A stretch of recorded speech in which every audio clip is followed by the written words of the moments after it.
sometimes people have a lot of unanswered questions or are not comfortable with their own mortality.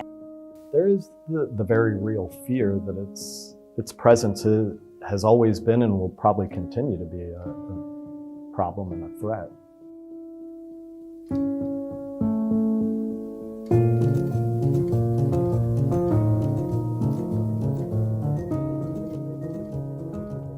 Cool places to visit in Richmond, or historical places to visit in Richmond, interesting things to do in Richmond, and on all three of those searches, the same thing that kept popping up was the Hollywood Cemetery. And I kept asking myself, why is a cemetery like the coolest part, interesting, most historic part of Richmond, and why don't I know more about it? There's so much history, so many different aspects of things just from the Richmond area throughout like the past 300 years there. Yeah. And I think that it hasn't got a lot of light shed onto it. People visit cemeteries because they're interesting. They have different people are drawn by different things. In some cases, you're in touch with history in kind of a personal, connected way. Sometimes, like doing an architectural tour feels very distant, but a cemetery feels like, oh, these are real people, and it sort of makes history come alive for them.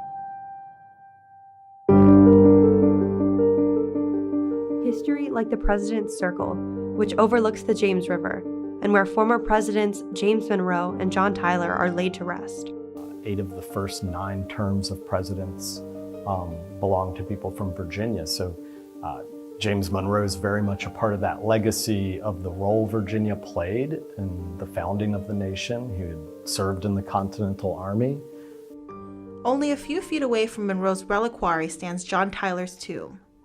So John Tyler is elevated, although at the time the Constitution was not clear if the vice president assumed the full powers of presidency when the president died, or if they became the president or just assumed duties of the presidency. Basically, John Tyler sets this example by taking the oath of office and declaring himself president. Shannon and I decided to take a walking tour with the Valentine Museum to delve deeper and learn more about the cemetery. There are over 8,000 Confederate soldiers buried here. They all died during the Civil War. Now, most of these people are enlisted men, private sergeants. This is our 90-foot pyramid. It was put here to honor the dead. Along with the 18,000 soldiers buried in the cemetery, the President of the Confederacy, Jefferson Davis, is also buried here along with his family.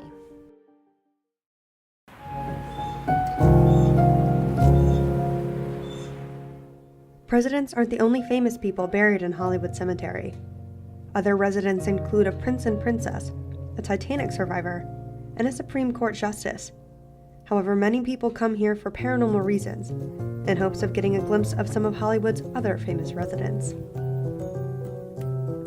Sometimes people have a lot of unanswered questions or are not comfortable with their own mortality. And so coming face to face with that in a cemetery can drive some people into a really uncomfortable place.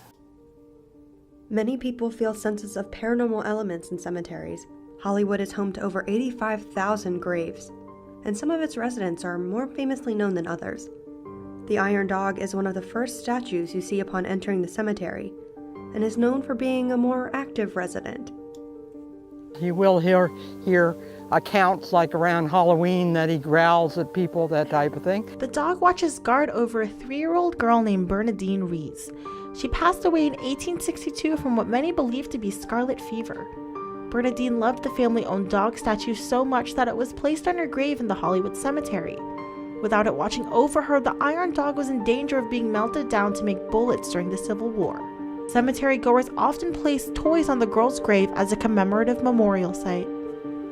A more popular story that stems from the Hollywood Cemetery is the Richmond Vampire. One of Richmond's oldest urban legends is the Richmond Vampire. It started after the collapse in the Church Hill Tunnel in October of 1925.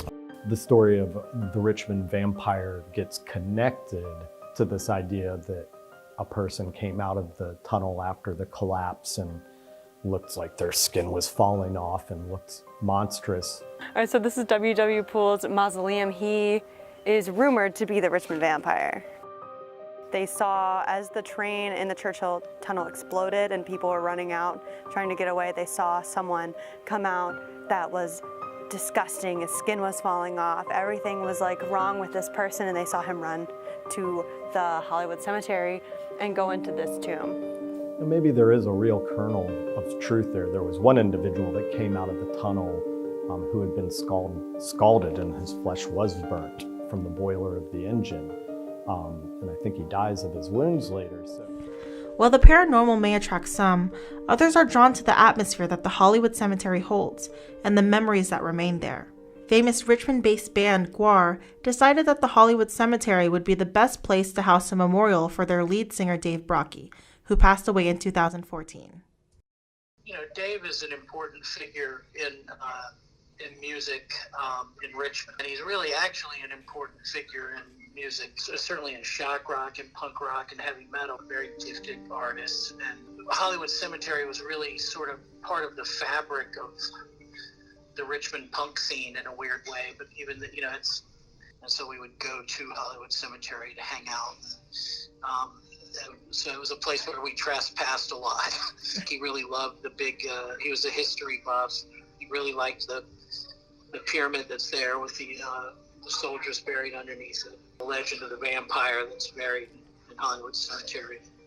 There's a lot of people who want to participate in grieving Dave and who want to participate in remembering now. You know, we can't really accommodate all those people. That having a place for them to go is what's important. What he did has made a mark in that city, so there should be a marker for him.